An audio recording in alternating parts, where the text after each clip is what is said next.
Have your attention, please. Thank you, everybody, for being here tonight, and to everybody that's live streaming at home in different countries around the world. Welcome to the Future of Artificial Intelligence Views from History. We're at the Babbage Lecture Theatre here at the University of Cambridge. My name is Johnny Penn. I'm Program Development Lead on the History of AI project at the Leverhulme Centre for the Future of Intelligence, who are the hosts of this event. To give you a brief idea of the format, we have a 45-minute panel discussion with leading thinkers on the history of AI. That will be followed by a chance for audience questions from you here live as well as online. And I just want to thank the PwC for their generous support, as this event wouldn't have been possible without them, as well as a round of applause, please, for our administrative team at CFI led by Susan Goins.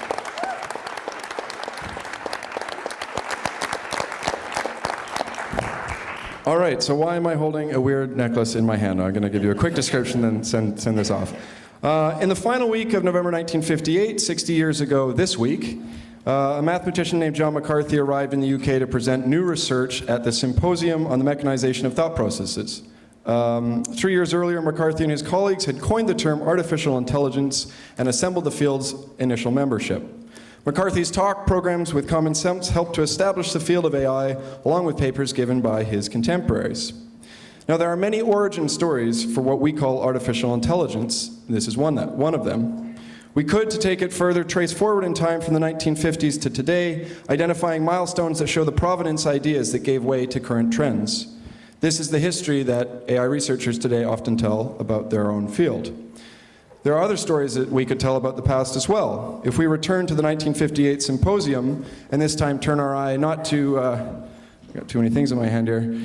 Not to the papers given, but to those in attendance, we'll see that a third of those in attendance were academics, but the majority were from industry and government. Actors whose preferences, be it for profit, efficiency, or control, have since intertwined closely with the field's development by shaping what gets funded and what does not.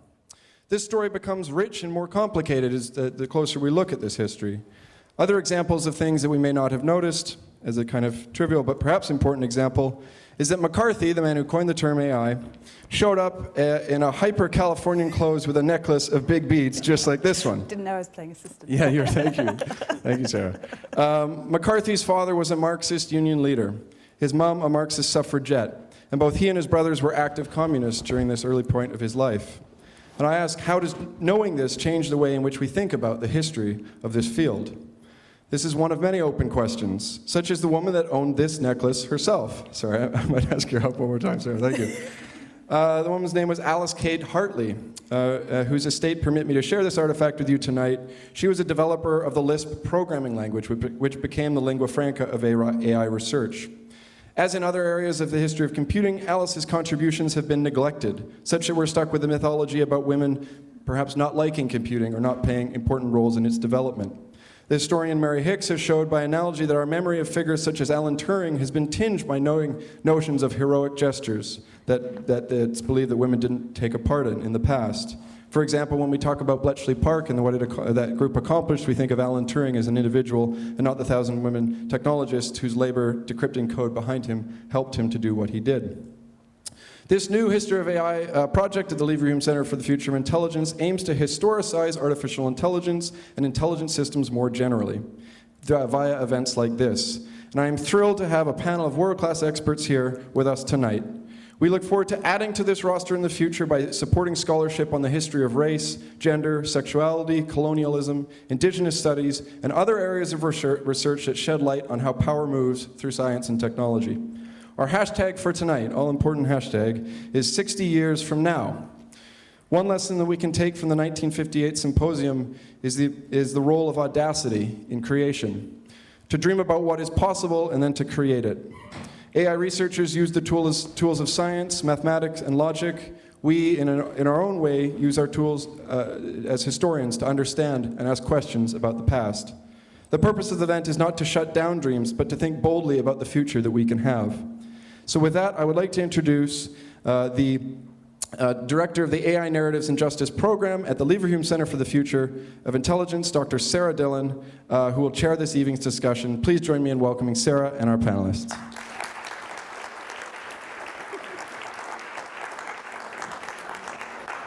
director of the programme and temporary necklace modeller, which was not on my agenda for tonight.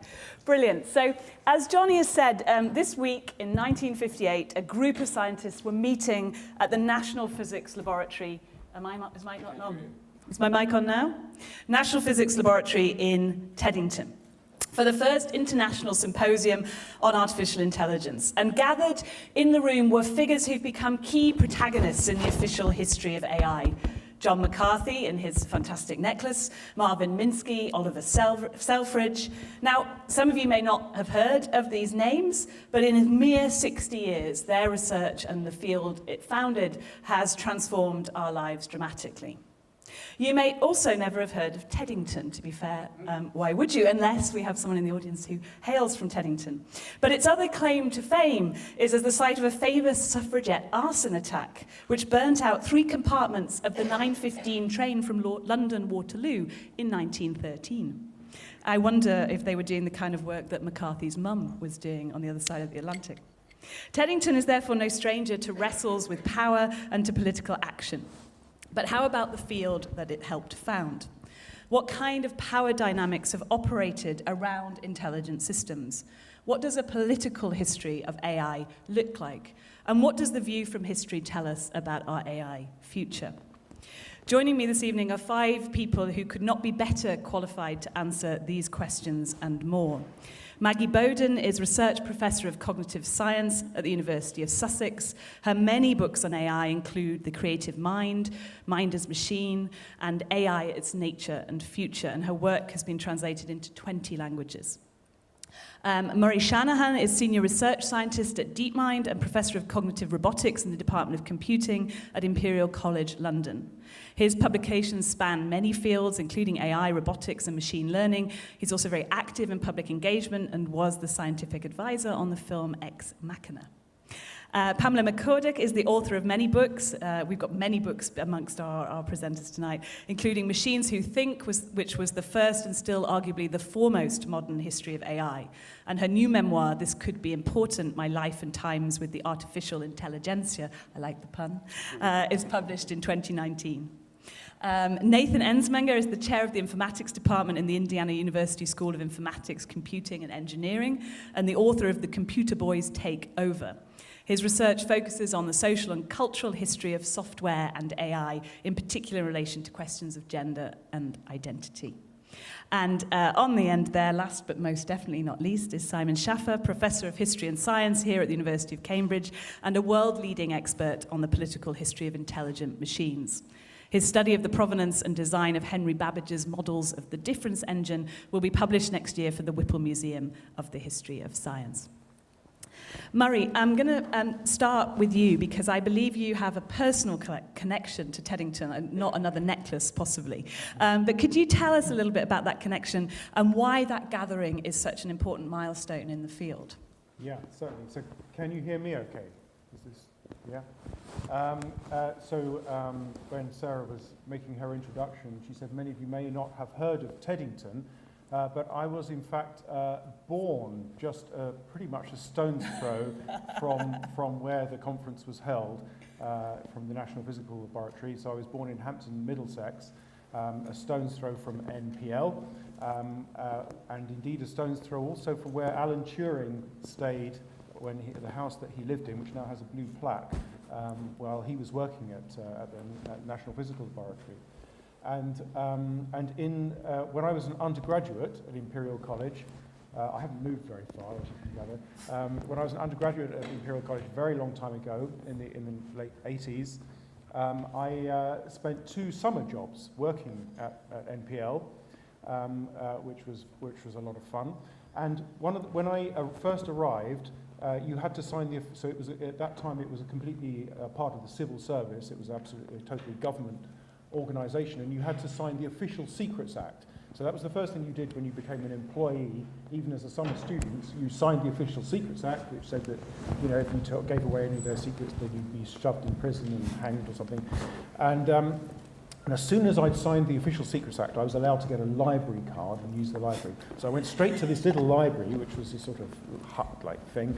And of course, I wanted to look up Turing, and I looked up Turing, and there was this photocopied, Xeroxed manuscript, which was quite a fat paper called Intelligent Machinery, which I had never seen before. And of course I knew very well that Turing had worked at MPL, which is one of the reasons I was very proud to go there as a student.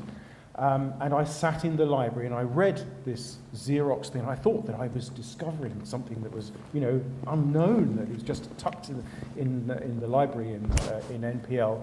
And this paper was unpublished in Turing's lifetime. It was a report he wrote for NPL and was a precursor to the very famous paper he wrote, Computing Machinery and Intelligence, which was published in Mind in 1950, I think, and had many of the same ideas in a slightly different version with some variations and some extra things.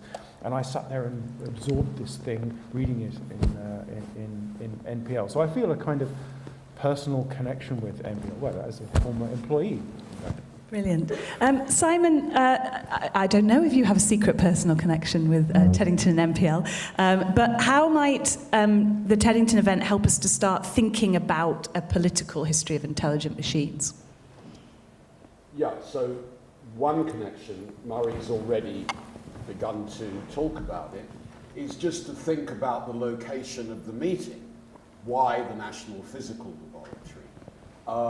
So as many of you will know, I guess, the National Physical Laboratory was founded in 1900 by the Edwardian state to coordinate the science of standards throughout the British Empire. And that, at least in my view, begins to remind us of something perhaps quite important about the political genealogy of AI, which is its relationship with, obviously, measurement in general and standardized measurement in particular. John Agar, in his very fine book, The Government Machine, has taught us a great deal, I think, about the relationship, the organic relationship, between models of artificial intelligence and their realization in intelligent machines and models of administration, regulation, standardization, and government. So, again, Murray's reminiscence about the Official Secrets Act kicks in there brilliantly. There is a very close historic relationship, at least in Anglo-American culture and in others too, between state regulation, the investment that the state makes in programming and regulating not only its own activities but others, and finally, a very important relationship, or so it seems to me from reading the works of my colleagues here, between various forms of standardized measurement and the idea that there can be something like artificial intelligence at all, precisely because in order for there to be anything like artificial intelligence, or as it was called in the 18th century, I think a much more magnificent term, inanimate reason. The idea of inanimate reason presumably at least partly depends on our capacity as technicians to measure the inputs and outputs of putatively intelligent systems. That is precisely what the mathematics department at NPL was doing from its foundation in 1944. So I think it's easy to, as it were, offer up some anecdotes about the location of that meeting 60 years ago, and they're fascinating, but there is a structural relationship there which it would be interesting to reflect on and perhaps see if it could be generalized. I've just realised that I could be in trouble, of course, because now I've started to give away my experiences in the library and about... Are you still under that, that Official Secrets Act? Don't worry, I read it in Berkeley. So. So I'm safe. I don't think the Turing paper is the only thing Murray read. Well, of course, it may have been, or it may not have been. I couldn't possibly say, I'd have to kill you. Pamela, you worked alongside John McCarthy and other key figures. Does the account that Simon's given in terms of the model of intelligence that they were kind of working with, does that ring true for you? The model of intelligence has changed so interestingly over the last 60 years. Intelligence was considered to be an exclusive property of human beings. And so anything that humans did exclusively was what artificial intelligence would try to model. Now, of course, things have changed enormously. And I went to hear Frans de Waal a year or so ago give a talk about primate intelligence. And he said something that just stunned me. He said, you know, we didn't even know what questions to ask about primate intelligence until artificial intelligence came along. Who knew? So now we can talk about cetacean intelligence. We can talk about the intelligence of newts, for all I know, slime molds. They all have intelligence from the cell level up to this thing called the brain, and maybe further, maybe the Gaia theory. This is a huge change from how it was then. And has that change impacted how intelligence is understood within kind of AI and machine learning? Do you think that transfers happen? Well, that's a funny question, because my introduction to AI was working on a book called Computers and Thought, which was the first collection of readings in artificial intelligence. And I looked at it recently, and it had pattern recognition in there. It had all kinds of things that then split away from mainstream artificial intelligence. I really like sects splitting from the church. I mean, the same kind of moral indignation. And now things are coming back together. So I was going to make a comment on that as well. What I was struck by in reading the Teddington papers was what's been lost. So there's a recurring language of automation, which is really about work and labor, which disappears, I think, from the kind of mainstream discussions of artificial intelligence, which focus on both the metaphysics of artificial and these kind of cognitive questions about intelligence. But the papers are full about automation of various kinds of work, which come to be seen as separate from that, but I think are now being reintegrated, right? So if you look at contemporary debates about AI and robotics, it's all about the future of work and what is going to happen to us and our jobs and our children as a result of these things. But then there's this period in between in which that political dimension gets kind of excised out of the community and the discussion. I'm not sure what to make of it, but I find it very interesting reading those papers, what survives and what does not. Why was it excised? Sorry, Maggie. I mean, I suspect it's partly the people who move on to places like MIT and Stanford. I think it's in part about their intellectual interests. It's in part about the kind of practices, the specific things that they do and the systems that they develop, but also because I think the implications are unpleasant to a certain degree, right? So if I think about what a computer is in, say, 1950, I would say a computer is quite clearly a job to eliminate the work of human beings. And that's not always been a pleasant conversation for people within computing to have. And we come to see the computer in different ways in the intervening period, but I think we're back to this discussion, which is at its core about work and automation.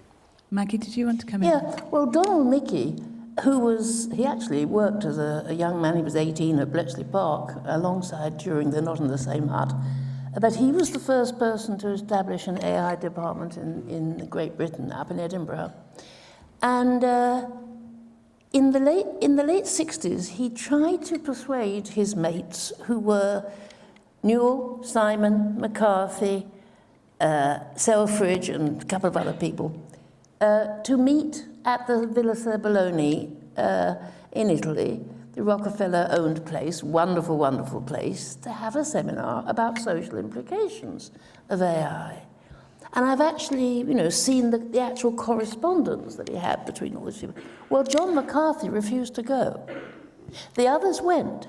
I mean, it was just about half a dozen of them, 8 of them, a very tiny meeting just round a table. But John McCarthy didn't go, and in his letter, he said, now you might argue he was right, he said it's too early. It's too early to talk about the social implications of AI. Well, of course it was too early in terms of actually knowing what would be done and what would be done. But I mean, it wasn't too early, I think, to have notions of what the sort of thing you're talking about.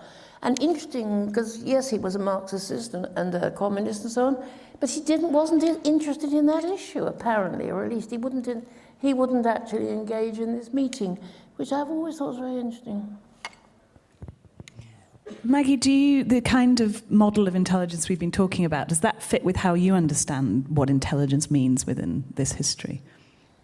Well, I mean, I said two things. I mean, in response to what Pamela said, she's absolutely right. It has changed hugely. In fact, about maybe, 20 years ago perhaps, people were saying AI actually stands for artificial insects.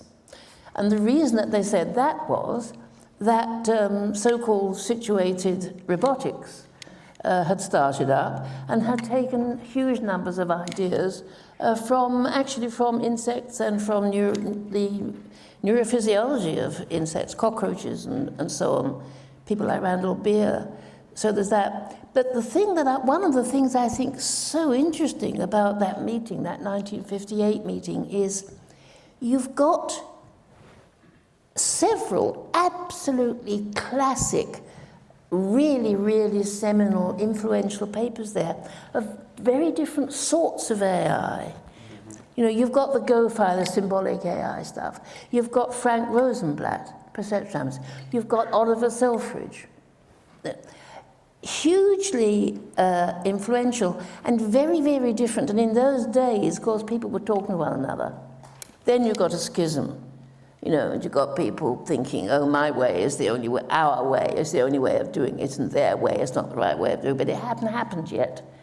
1958, they were all interested in intelligence, and they were all interested in machine influence, not necessarily digital computers, also analog computers and early cyberneticians. It was all the same community.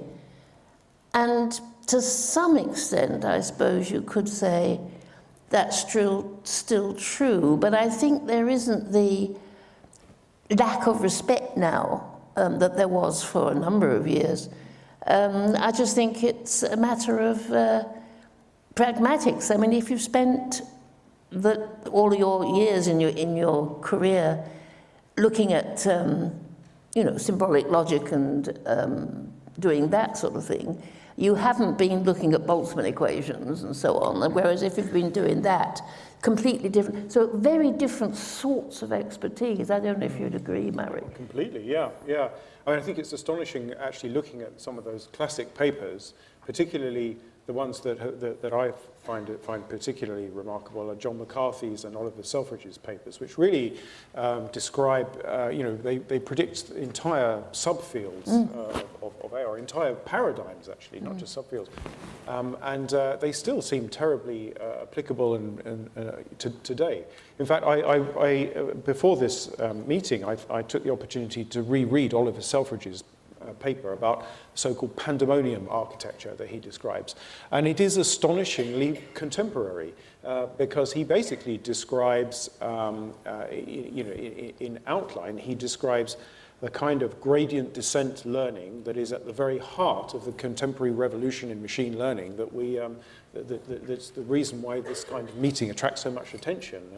And he captures it in that little paper. He also describes this pandemonium architecture involves taking your system and dividing it up into little processes or little subsystems that he calls daemons. So that's the reason for the name pandemonium. And the idea that all of these little daemons have their own little task that they're doing, their own little specialization, and they're all kind of shouting for attention, and then there's some sort of super demon that decides which one is shouting loudest, which one is therefore has the most valuable thing to say. And that whole architecture that style of architecture has been tremendously influential in cognitive science and in computer science and AI, and remains so today.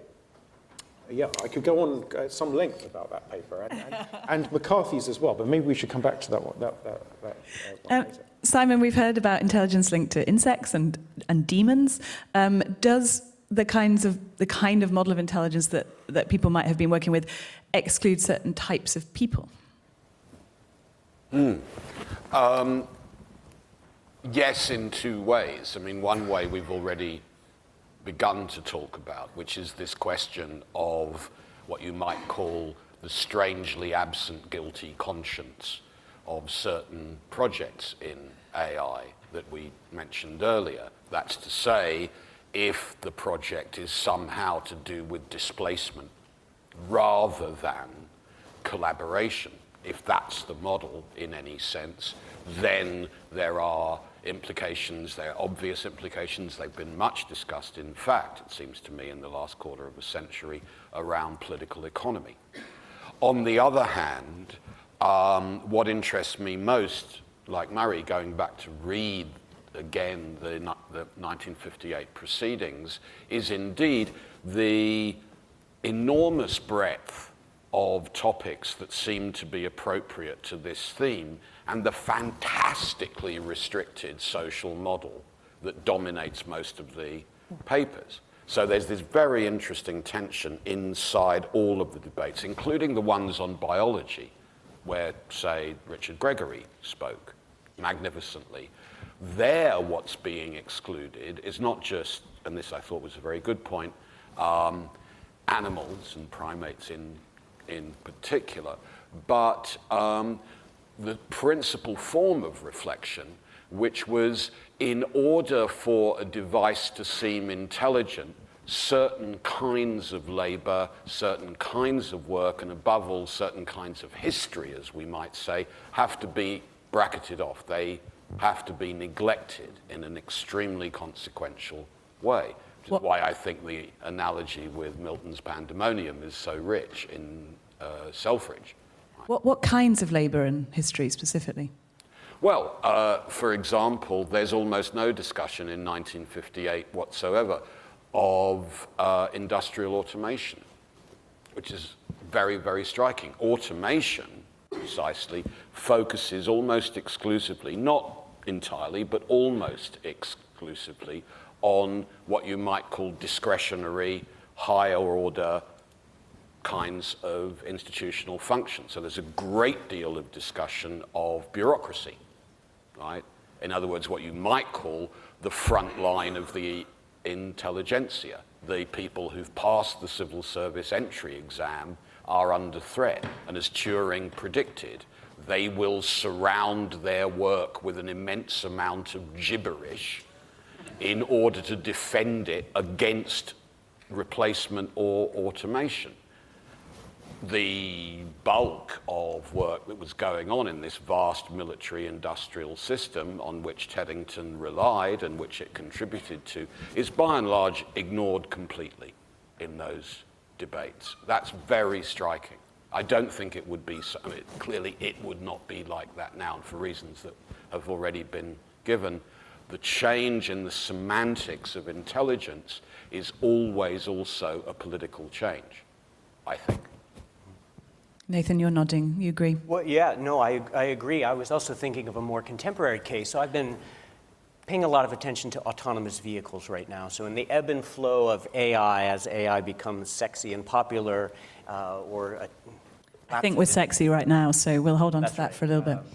Kind of lapses into, the AI winter and its various depressions.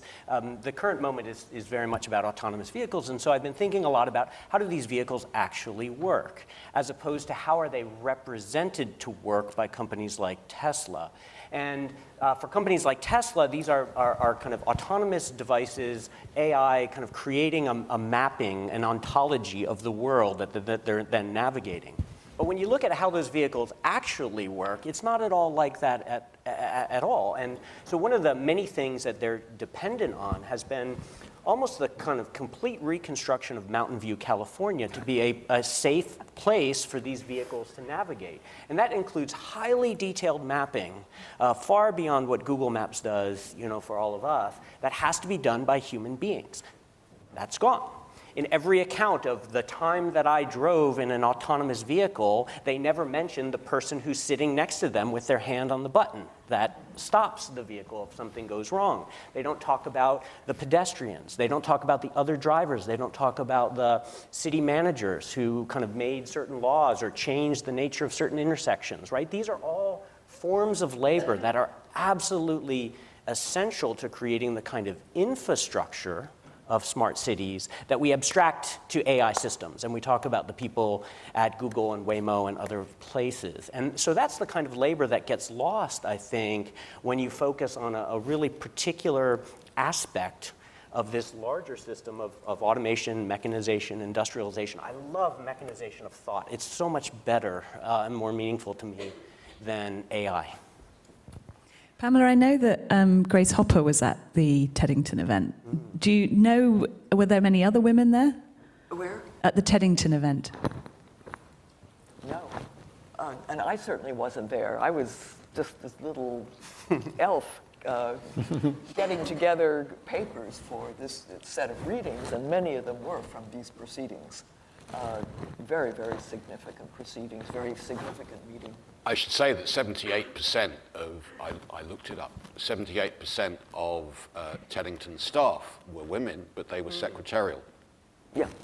So That was very there was typical. a huge number of women And this was the 50s. present, right? Huge number. Bletchley too, Bletchley Yeah. Park. At Bletchley, they were actually doing intellectual work as well as secretarial work. I don't know about Teddington, but certainly I started going to artificial intelligence meetings in the late 60s, early 70s, and it was a magic moment when I had to wait in the ladies' room that there was a line. This has never happened before. I always had it to myself. You have personal experience, of course, as working as a woman in this field. Well, could I just say? Of course. I mean, I first encountered this sort of thing, though the name wasn't used then, in 1957 here in Cambridge. And specifically via a woman called Margaret Masterman, she's dead now, but she was one of the very, very first people in the world to work on machine translation. And she was the only one who was looking at it from the point of view of not word-to-word dictionary translation, but on the basis of a thesaurus, so looking for the context. And of course, that's exactly what's done now. And actually, one of the graduate students at that time, when I was an undergraduate, but I knew her, later on, in the mid-70s, she and one of her then graduate students wrote the paper which is the fundamental basis of all search engines now. So yes, and that was a woman also, actually, Karen Spark-Jones. So yes, there were, I don't know if she was at Teddington, but I mean, there were a I am tiny so number of glad you people. brought that up, because Masterman has sort of disappeared from... Yeah. And Well, there's a book now, actually, Yorick Wilkes edited a book, came out a few years ago, about her, very glad to see it. But yes, people don't remember her. She's extremely well remembered in the philosophy of science.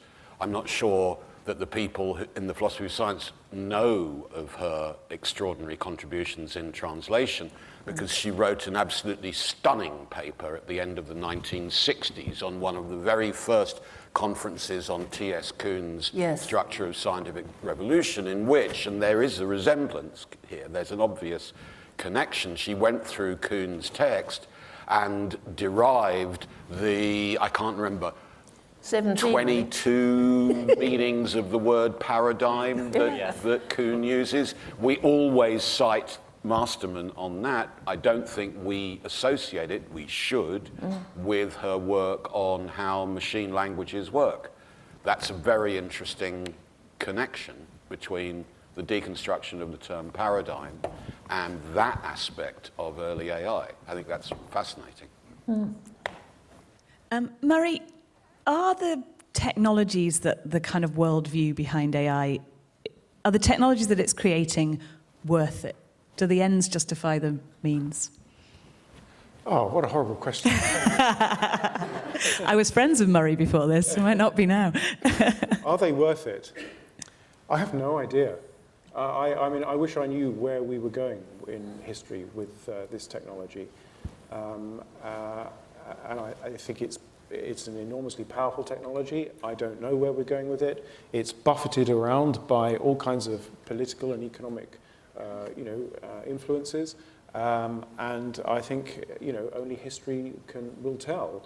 And as scientists working in the field, we just have to try to do our best to engage, I think, with these larger interdisciplinary discussions, to engage with the ethical issues and try to, do our best to steer things in the right direction when we're able to. But I don't know. I'm going to do my best to help where I can, but How does it work in terms of your relationship as a kind of individual researcher to the kind of structures and systems that are around you and that you're embedded in? well, as you pointed out in your introduction, I have a dual affiliation. So I have spent my entire life up until a year and a half ago in academia, and now I'm 80% working for DeepMind, who are, of course, are owned by Alphabet, who are a parent company of Google.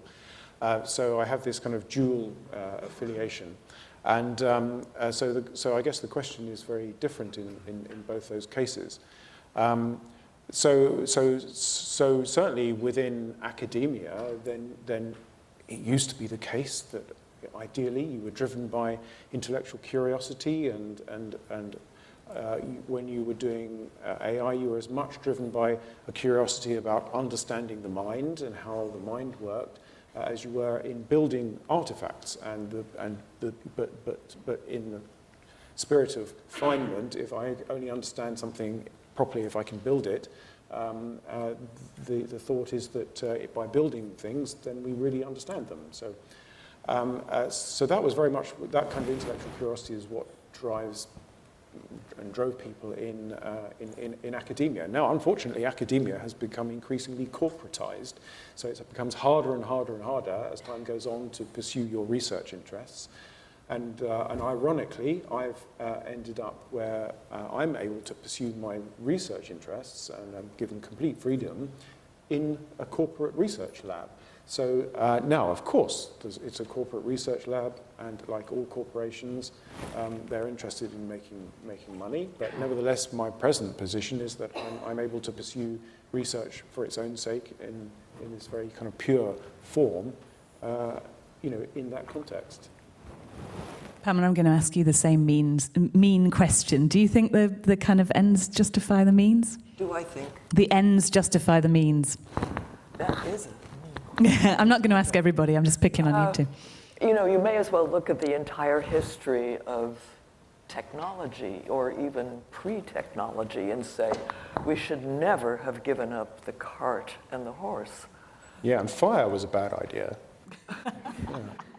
Look what happened. I know. That's your takeaway from tonight. Fire was a bad idea. I do have a clear conscience about this. You talked about a guilty conscience, but I do have a clear conscience in that, there is going to be a very difficult transitional period when certain kinds of jobs are going to go away. But to solve that problem is a political problem. It's not a technological problem. We need well-educated legislators who understand that, and who understand that this can be helped along, whether it's by universal basic income or any. Those of you who have read the new book by Kai-Fu Lee, it's called AI Superpowers, Silicon Valley and China.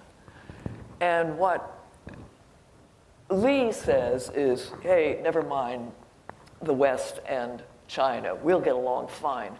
We're going to have to think about what happens to those people who are shut out of the entire AI revolution itself, like people in Africa, people in Central America. That's where the real problem will come. Yeah. Nathan, is there anything you might point to within the kind of history of computing that might complicate a potentially kind of means-end utopianism? So I'm going to be difficult and reject the whole premise of the question, right? Cool. Which suggests I wanted that these Too late. ends are, one, kind of predetermined, right? That there will be ends, that we're not actively choosing to make ends, and that they're kind of outside of human control, right? And that's the kind of fundamental move that technologists often make. And so, for example, autonomous vehicles, which I don't think are likely to affect my life soon. I don't think driverless cars are likely. I think driverless trucks are. And in the United States, in 39 out of the 50 states, driving a truck is the most prominent occupation for men. So in 39 of the 50 states, we will see massive unemployment within that sector. And maybe there are political solutions for that. But this is not an accident, right? It didn't just happen. It's not an accidental consequence of the DARPA Grand Challenge. This is the product of a set of government, particularly military programs that begin in the early 1980s. It's now been 45 years of active, massive investment in the set of technologies whose obvious consequence is displacing these workers. And to pretend that this is kind of outside of history and it just happened and now we have to deal with the consequences or solve the problem in other ways, I think as a historian I kind of reject that, and I want to kind of reinsert human agency into the way we talk about these things and not allow us to circumvent that by saying, oh, this is just what this is the way the technology works and this is what the technology is naturally evolving into. Maggie, what can we learn about the history of AI by thinking about its relationship with other fields? Because obviously it's not just happening in isolation by itself. Well, when it first started, I mean, it was started by people who were very much interested in other things. I mean, they were interested in neuroscience, they were interested in biology, they were interested in philosophy, they were interested in psychology. And all of those things were coming together. And again, if you look at that 1958 meeting papers, they're all there. Rosenblatt, for example, was a neuroscientist and a psychologist, for example. Now, I think that's less true now. I mean, there was a period when it became very much less true, and I think most of the people then who were working in AI just weren't interested in these other issues, and a lot of them aren't today. I mean, they're just interested in, you know, making a startup, which hopefully will make them very, very rich, and they aren't interested in anything else, but there still are some, and thankfully, the DeepMind group, I would say, is one of the groups that, as well as giving this intellectual freedom to their people, they are interested in those issues, and they're actually looking. Demis Hassabis, for example, did a PhD after he'd done all this other amazing stuff he did a PhD at UCL in neuroscience. And he's actually used ideas about the hippocampus, for example. I mean, really state-of-the-art, new ideas about how the hippocampus works in memory, to design some of his latest stuff. So the talk about it is less interdisciplinary because most people are interested in the gizmos. And they're interested and, yes, worried, and rightly so, about some of the social effects of the gizmos. And that's entirely right, so they should be, and they should be talking about that. But there are fewer people, I think, now who had that sort of really genuinely interdisciplinary approach to the whole field.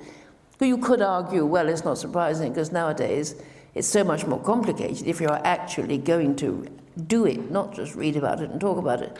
That requires such a, intellectual commitment and time and effort that you can't possibly do everything. So I suppose you could make that sort of excuse.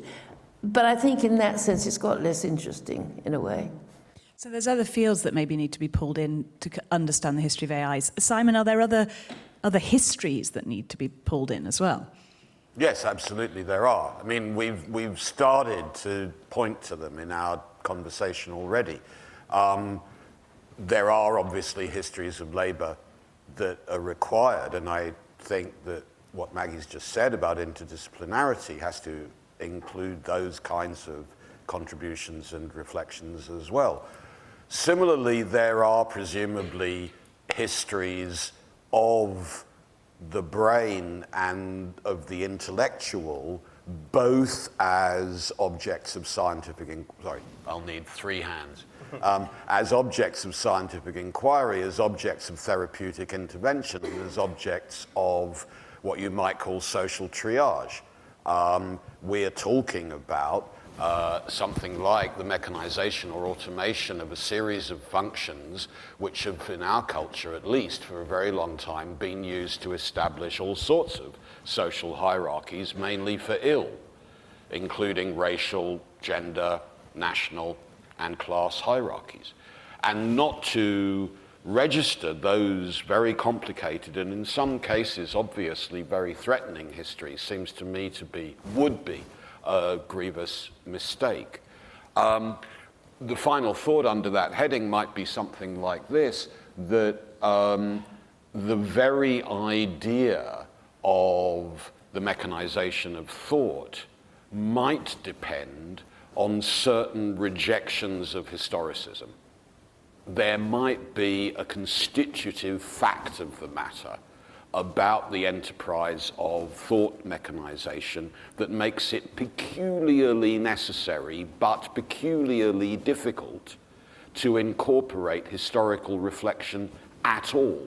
So in what's just been said about technological determinism, it's just a matter for the politicians, the technologies coming down the track. I don't know if I was alone in seeing a more than metaphorical relationship between the driverless car and that story about technology's history. And that might not be a coincidence. If you're prepared to do that to Mountain View in order for there to be a driverless car, what does that say about the driverless car model of historical process? Isn't there a Google version of history, in other words? Oh, may I just interpolate here? When AlphaGo won its Go matches, this apparently lit China on fire for AI, because this wasn't chess or anything uninteresting like that. This was one of the, I think, 4 skills that a Chinese Mandarin had to know how to do properly. And that a machine could do that, okay, suddenly AI was a fabulous thing to invest in or to do. Yeah, so I think that the phrase AI's Sputnik moment has been used That's right. to describe this, that suddenly the Chinese government decided that this really was quite a big deal. And of course, there's been an enormous amount of investment from the Chinese government. Since then, they've launched huge programs of investment and research in this area. So yeah, that's true. This is to anyone, but do you think that AI researchers do have a sense of their own history, or the right version of their own history? Mostly not. Is that a problem? I think it's a huge problem. I mean, partly they're reinventing the wheel. They're doing, yes, and they're not. I think in general, I don't think it's just computer scientists. I mean, they may be sort of towards the end of the spectrum, but I think, in our society today, certainly with the scientific side of it and the technological side of it and the commercially active side of it, history is regarded, I think, as a sort of pleasant pursuit for Sunday afternoon if you happen to be interested, and why should you be interested? And I think that's very bad, because we are our past. The past made us. It's very important. And you lose a lot if you don't realize, how we got to do the things that we're doing, whether it's the way that we do elections or whether it's the way that we write programs and the questions that we ask. So, yes, I think it's a very bad thing. It's very interesting to me that in mathematics, there is a huge way of behaving which says, you had better cite everybody who worked on this problem before and cite their papers and so on and so forth. Not true in AI. It's hardly true in computer science. And I put the question.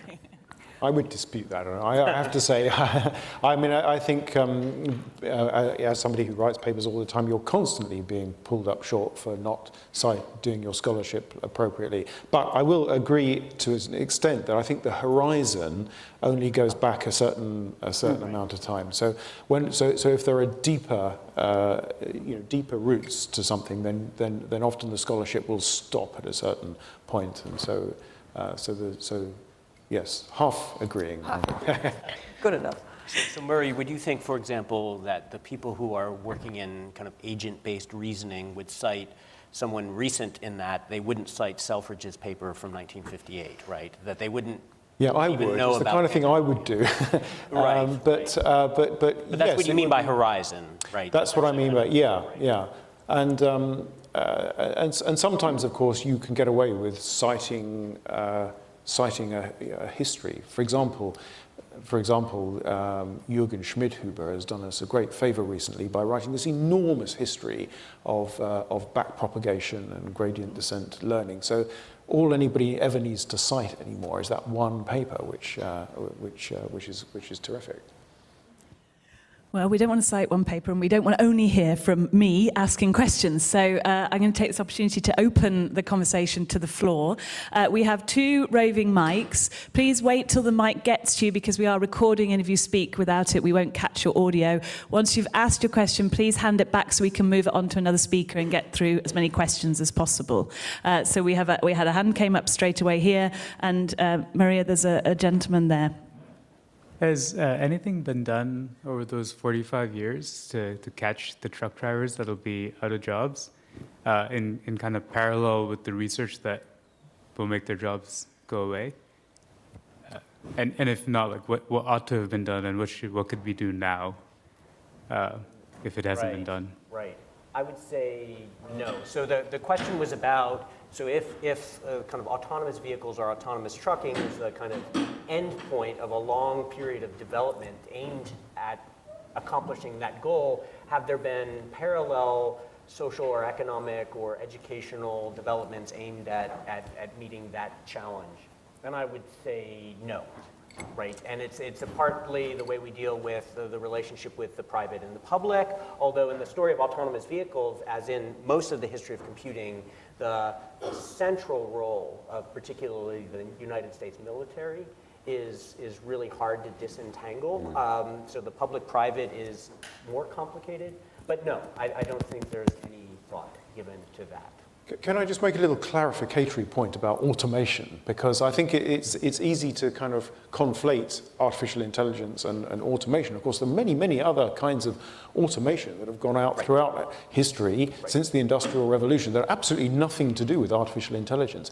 And there are plenty of examples of the kind of thing that you were talking about earlier on reshaping Mountain View for the autonomous cars that we can see there's nothing to do with AI either. For example, we're all familiar with the automated checkouts that we get in supermarkets these days, where rather than anybody building, a kind of robot that takes over the process, instead you reshape the supermarket with hardware and machines which contain no AI whatsoever. I agree entirely. What I think is interesting is the way the discourse of artificial intelligence specifically accomplishes some of that distance, right? There is a continuum of mechanization, automation. I'm working on a project right now. We're really interested in when people talk about things as robots or when they talk about them as AI, right? And again, there's a kind of meaningless distinction there. I think there's actually a very important distinction that the media in particular blur constantly. Yes. And then just to make things worse, then we also have this phrase, a chatbot, which is in fact not a robot at all, but But the point is that these terms are not exact, they're discursive, right? And they're being kind of constantly shaped. And AI and robotics in particular, at least my understanding of the way they're used by the media, not by scientists, is whose work is affected. So if it's blue-collar labor, it's robotics. If it's white-collar labor, it's AI. And that's the kind of way in which people mobilize these two ways of talking about mechanization.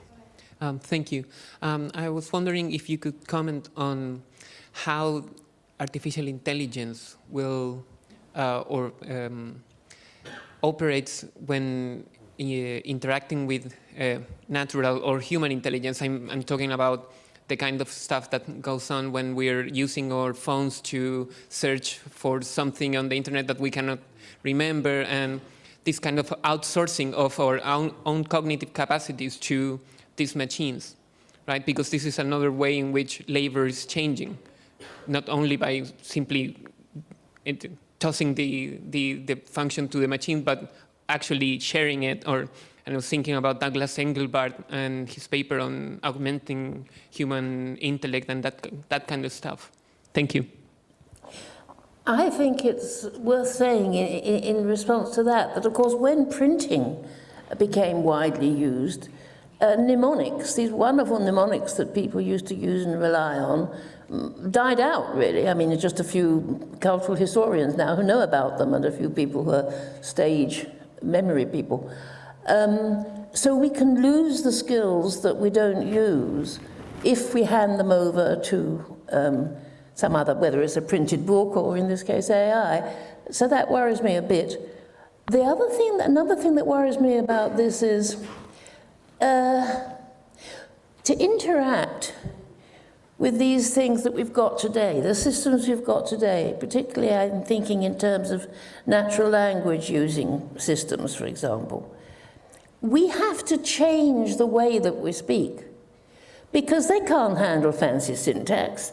They can't handle nuance. They can't handle irony. If you want to give, have a conversation with one of these things, or even give an order to one of these so-called personal assistants who are sitting on a kitchen table, you have to use a very reduced form of English.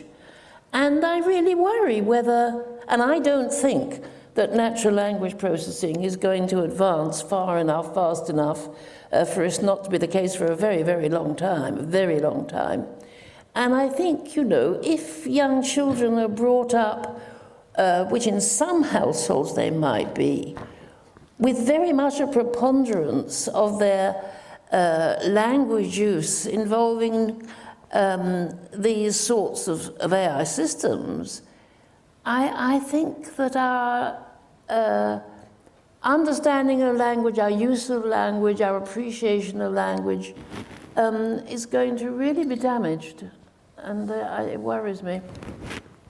We've got someone queued ready for the next question. Just while you're giving thought to your questions, I mean, AI is such a massive field, and there's so many questions to ask about its social and ethical impact, and CFI has many, many projects addressing lots of things. So if you've got a question that pertains specifically to this focus about history, that would be lovely. Go ahead. Yeah, great. So the two bugbears today of AI would probably be privacy on one hand and explainability on the other.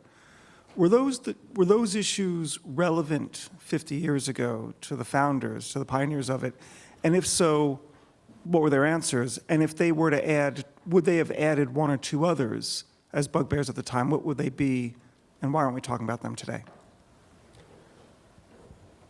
Can I respond to that? So that question about explainability, so certainly that was a very important issue for people who worked in the symbolic paradigm of AI, which is where I started and worked for many years, and which was really inaugurated by John McCarthy, really in that paper in the Teddington conference, and in these sort of paradigm wars that took place between the different ways of approaching AI, where symbolic AI was one approach and the neural network-based approach was the rival. One of the big selling points of symbolic AI was that it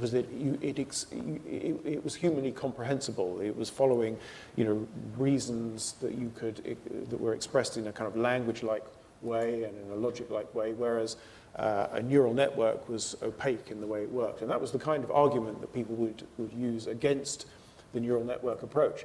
Now, it turns out today that the neural network approach is so incredibly powerful and successful, if you have enough compute and enough data, that sort of overrides that consideration quite often. But nevertheless, it's become a very hot topic, trying to make neural networks and their workings more transparent for precisely this kind of reason. It's one, indeed, reason to try to bring these two approaches back together again. I would like to add that Newell and Simon, for example, were cognitive psychologists. They weren't interested in building a killer machine that would prove theorems in logic. They were interested in modeling how humans did it.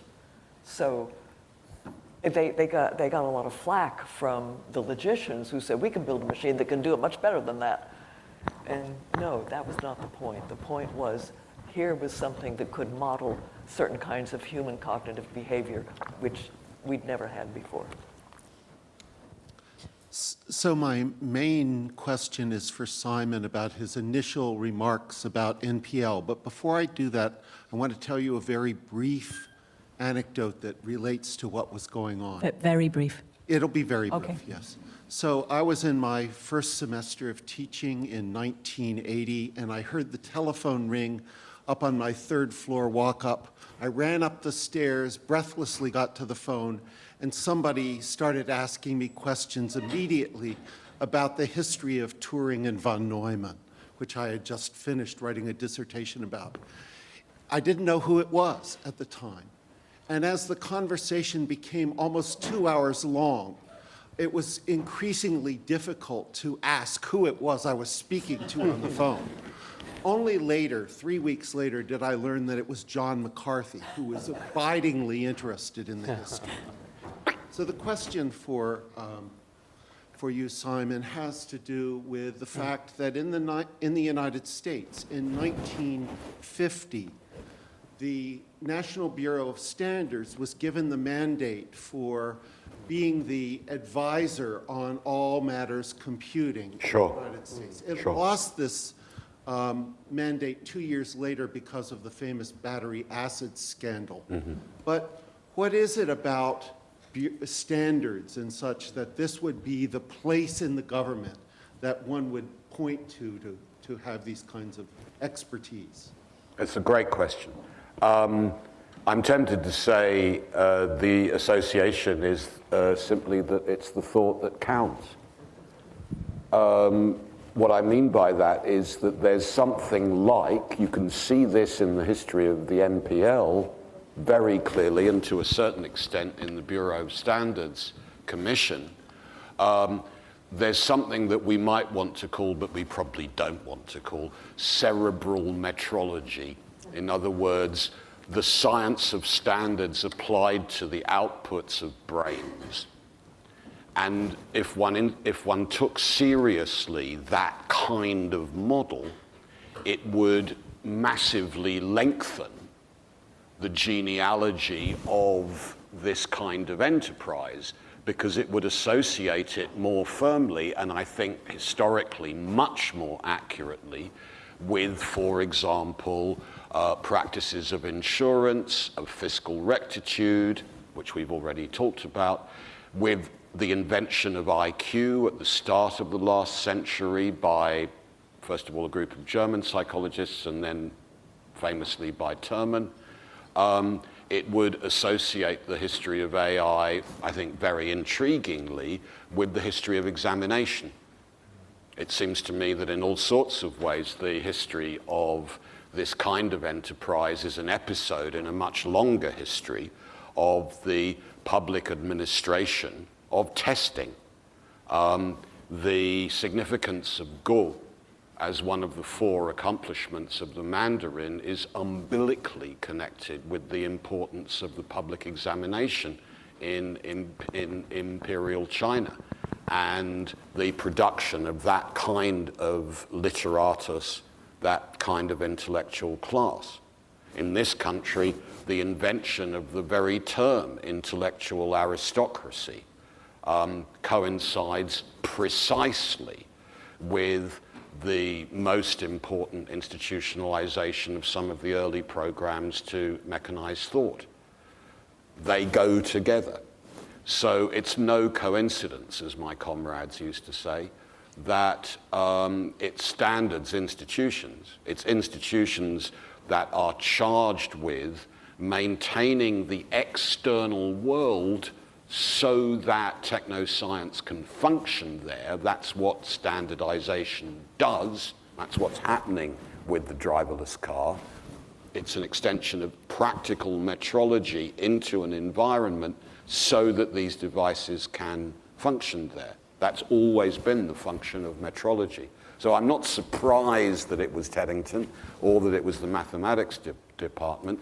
What I think might be of more interest for this conversation is what are the implications for the historicism of AI by dwelling on that slightly more, since, as we've already learnt, many, not all, but many practitioners of AI engage in a mixture of hagiography and amnesia.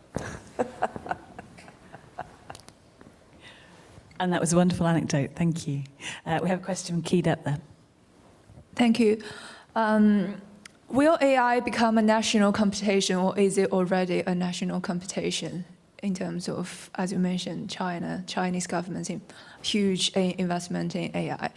And my second question is, if there are going to be another conference in 60 years, what would be the panel discussing? Who wants to take that? What was the question? Is it a national conversation? Was that? Competition. Computation. Oh. Maria.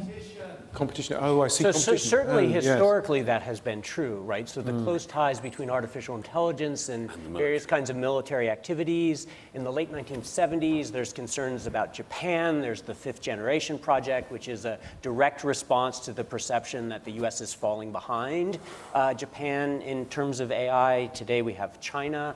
So yes, kind of both economically and militarily, I think these things are kind of closely intertwined, or they are at different historical periods, right? So hence the term Sputnik moment, of That's course, right, because right. that was alluding to the space race that was initiated That's by right. the American recognition that Yeah. the Russians had put the first satellite into space. Yes. Yeah. I can't answer your second question about what we will do in 10 years when we have a second version of this conference. 60. But 60 years. Not even. Can anyone else? I will have uploaded my mind to a artificial intelligence unit and will robotically dominate the... The obvious answer is that on the one hand, it's extremely unlikely that this table will be occupied by human beings. And secondly, most of the space just outside this building will be underwater. So you'll have to get here by rowboat to listen to a group of robots reminiscing about that long-lost moment when the Babbage Lecture Theatre was occupied by wetware. Okay, follow that. Thanks, Sarah. I don't know how to follow that. That's fascinating. I was really struck by your comments earlier about the lessons we need to learn from alternative histories in informing what might happen next. Does the panel consider a form of AI cultural imperialism happening right now, where cultural norms are being exported globally? And what lessons could we learn from the way that empires have dominated or determined the outcomes of different geographies and cultures and ethnic groups around the world? Yeah, great question. I sometimes wonder whether globalization is the new colonialism. I don't know. I think it's an excellent question that we all should be discussing more. Yeah. Do we have thoughts from any of the other panelists? I think the fact that there aren't is actually one of the reasons why this project's really important. And I know that's one of the things Johnny wants to do, is to start to precisely do some scholarship that might answer those questions. Yeah. Was there someone who should join in? That, but offline, I think. That's a great... Why offline? Offline. Yes, but why? Why? Well, I'll tell you offline. He signed the Official Secrets Act. Was there someone who wanted to jump in that I missed? Say a little more about what's behind the question, because it's so interesting. You need a mic, sorry. I'm from South Asia originally. I was born in Kashmir. My parents moved over from Pakistan in the 1965. My father came over, very intelligent, but came over as a manual laborer. He lost many jobs, found his vocation as he went through that. He was transformed by automation, by technology. Yeah. But his home was really impacted by British Empire. And so many of the institutions, the norms, influenced the way that India, as it was then, would have developed, and India influenced the UK. And so I'm really interested in understanding how that dynamic shapes our world around us. But separately to that, I also think that the degree of machine learning-based services that we are seeing exported from Silicon Valley, but also we might also see being exported from Beijing or even here in Cambridge, to what degree are those going to inform the cultural norms of communities in the global south, for example? Yeah, do I have time for two very brief thoughts about that? That was really, really helpful and important reflection. One is bearing in mind Murray's extremely important warning not to identify automation with AI too closely.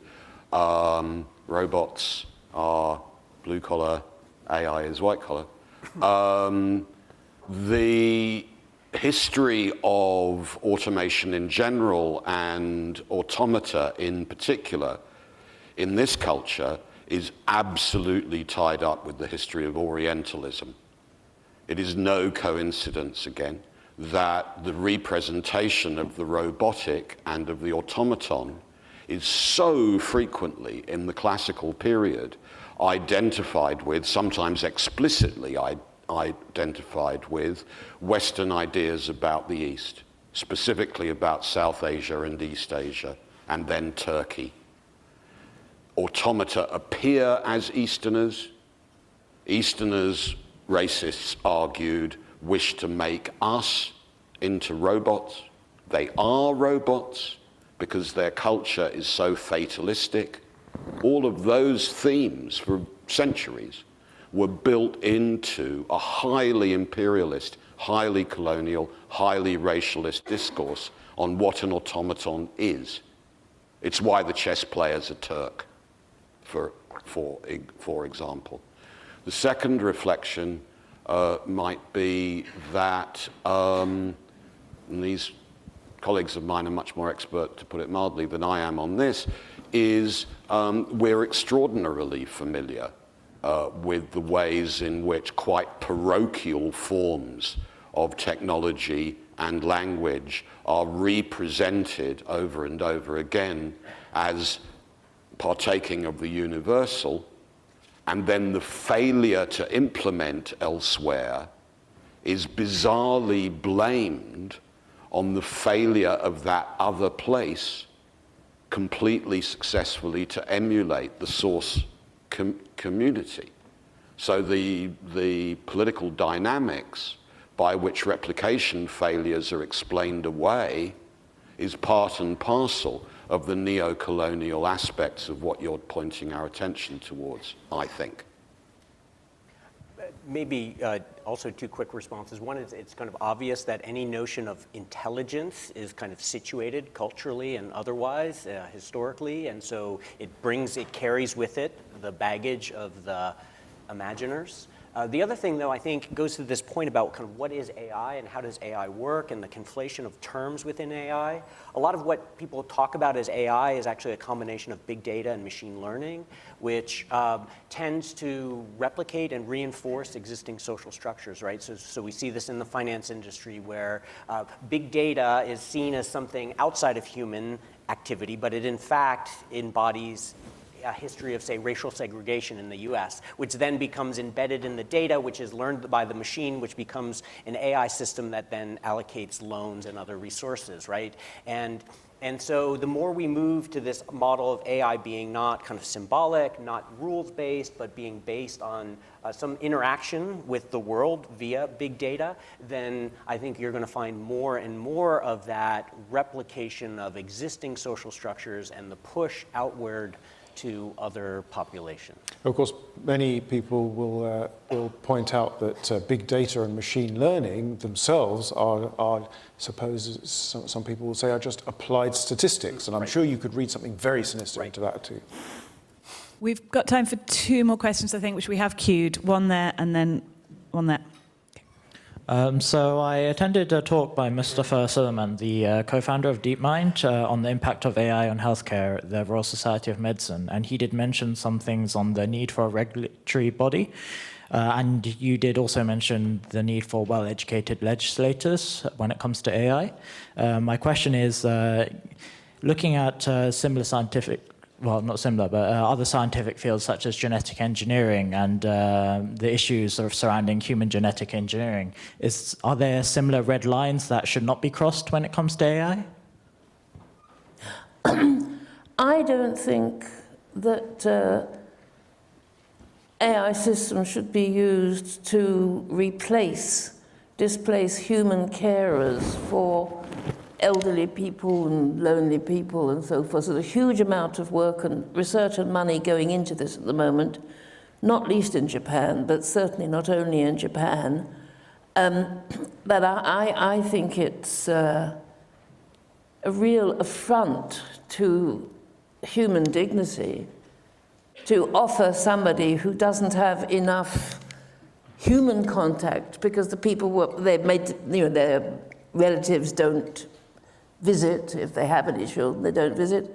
And the people who are working in the homes, of course, don't have time to interact with them. Somebody did a study a couple of years ago. The average person in 69 nursing homes that they looked at gets 2 minutes a day of human contact if they don't have visitors. A lot of them don't have any visitors. So people say, well, give them one of these systems, natural language using systems. But the thing is, I have no problem with it if it's just going to keep them entertained, a different sort of television. No problem with that at all. But if it's supposed to offer them emotional comfort, which is what is said by other people who are working here, I think, A, it's impossible, and B, it's deeply inhumane. And I think there should be a red line there. So on a related thing, so as you might be aware, there are all kinds of attempts to set out principles and guidelines and ethical guidelines and principles for AI coming from all kinds of different directions.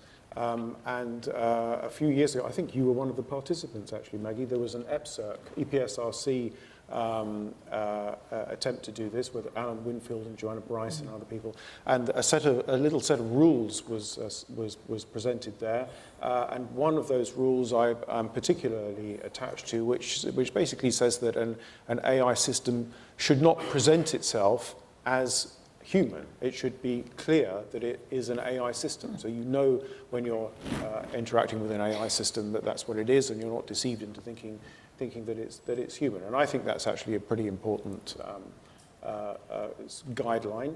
I'm not quite sure if I'd call it a red line, but yeah, it's a very strong guideline, I would say. And there are very good reasons for it, because it's very, very easy to be tricked into thinking that something is a lot more sophisticated than it really is. And that it has a lot more intelligence than it really does. And that's one very good reason why you really need to know that this thing that you're interacting with is a machine and has perhaps certain limitations that you would, unexpected limitations, if you don't know that it's a machine. We're going to take one last question. Thank you. So I'm really interested in the role of hype in the history of science and technology, and thinking, for example, about Nathan's case of the driverless car and some of the other things that have come up today. I was wondering if you see that hype has played a role in obscuring some of these important other kinds of labors that go into building artificial intelligence, or some of the problems that might be entailed on it. And if that's the case, is there a responsibility to present the capabilities of these technologies in really cautious ways? And if that's the case, is there a kind of, how do you balance that responsibility of avoiding hype with this desire to be ahead of the game in terms of what the technology will do and what problems it might generate down the road, right? Like there's a tension between the responsibility to avoid claiming more and the responsibility of not being left behind in terms of ethical thinking. And so I'm curious to know what the panel thinks about that. Yeah. Pamela, do you want to go? Put your finger on something really important. The hype it makes my head ache. Yeah, it's maddening. It comes from at least two places. One of the places it comes from is your editor, who says, can you push this further? What will it look like? And you're saying, no, I can't push it further. It won't look like that. No, we are not going to have the singularity. No, we blah, blah, blah, blah. The other comes from investors who want you want to part you from your money? Look what we can do. And so on and so forth. And there are probably other kinds of pressures too. It's more fun to think of the more fantastical things than it is to say, hey, look, we are so far from that. And one of many places that is doing that is a project called AI 100 at Stanford University in Palo Alto. They publish periodic reports. It was supposed to be every 5 years. The first one came out, and then things moved along fast enough so that the next one was 3 years later, which was last year. Here are experts in the field saying, look, this is not going to happen. That's going to happen. This is not going to happen. This is nonsense. But also saying, why aren't we investing in social issues that this field is generating, which we haven't invested a penny in, like that. Mary. So I feel very strongly about this issue, and I find it absolutely infuriating the amount of hype there is around the field. And I mean, I love my friends in the media. But I can't help thinking that there is this, as you say, it's always your editor, there is this strong desire to sensationalize the It's a field. breakthrough. No, it's another application. And so there is this huge tendency for everything to be hyped up. And I think it's absolutely a responsibility for scientists to do everything they can, whenever they can, to clarify, to educate the media, to engage with the public, to try and present accurately, in a more accurate way, what we know how to do now. Actually, I must add a little caveat, though, to that, which is that I don't think we do know really what's going to happen next, or what might happen in the next 10, 20, 30, 40 years, but we have to recognize, and indeed, who knows when we might be able to create artificial general intelligence. And I really don't think we know. So if they say this isn't going to happen, that's not going to happen, well, I really don't think they know, and it depends upon the timescales in question. But I think that the danger is that people interpret speculation and uncertainty as prediction. And those are not the same things. And I think it's very important to kind of be clear about what the capabilities are of the systems that we have today and the extent to which, when we think about what might happen, there's enormous uncertainty about that. I should have added that the horizon is 5 years.